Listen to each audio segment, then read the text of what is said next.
కుందేలు ఉపాయం. ఒక అడవిలో వివిధ రకాల జంతువులు ఉండేవి. వాటిలో గుంటనక్కలు చిన్న చిన్న జంతువులను వేటాడేవి. అలా చిన్న జీవుల సంఖ్య రోజురోజుకు తగ్గిపోయేది. ఈసారి గుంటనక్కల కన్ను కుందేళ్లపై పడింది. ఓ రోజు కుందేళ్లన్నీ కలిసి తమ నాయకుడి దగ్గరకు వెళ్ళాయి. నాయకా, ఈ గుంటనక్కలు రోజూ మన కుందేళ్లను వేటాడి తింటున్నాయి. ఇలా జరిగితే మన జాతి అంతరించిపోయే ప్రమాదం ఉంది. మీరు ఏదైనా నిర్ణయం తీసుకుని మన జాతిని కాపాడండి అని విన్నవించుకున్నాయి. అప్పుడు కుందేళ్ల నాయకుడు, మీరు ఏం కంగారు పడకండి, నేను ఒక ఉపాయం ఆలోచించాను.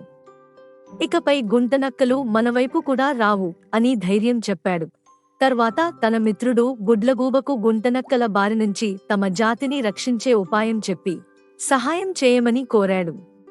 అది గుంటనక్కల గుంపు దగ్గర ఒక చెట్టుపై వాలి తన స్నేహితుడు చెప్పినట్టుగానే, మిత్రులారా, మీ ప్రాణాలు జాగ్రత్త అని గుంటనక్కలను హెచ్చరించింది. గుడ్లగూబ మాటలకు గుంటనక్కల నాయకుడు పెద్దగా నవ్వి, ఇప్పుడు మా ప్రాణాలకు వచ్చిన ముప్పు ఏంటి అని ప్రశ్నించాడు. మిత్రమా, నేను అలా వస్తుంటే దారిలో ఇద్దరు వేటగాళ్లు మీ తోకల కోసం మాట్లాడుకుంటుంటే విన్నాను. వాటిని తొక్కితే మనుషులకు అదృష్టం వస్తుందట కదా. అందుకే కుందేళ్లను మీకు ఎరలుగా వేసి మీ తోకలు కోసేస్తారట అని చెప్పి ఎగిరిపోయింది.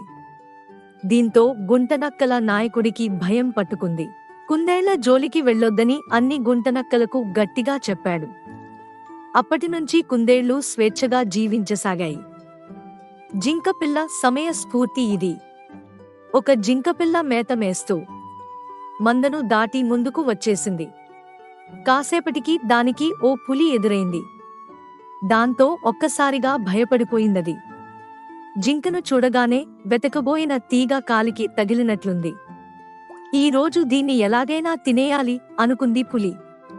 భయం కనిపించకుండా, పులిరాజా, నేనే మిమ్మల్ని వెతుక్కుంటూ వస్తున్నాను, ఇంతలో మీరే ఎదురుపడ్డారు అంది జింక.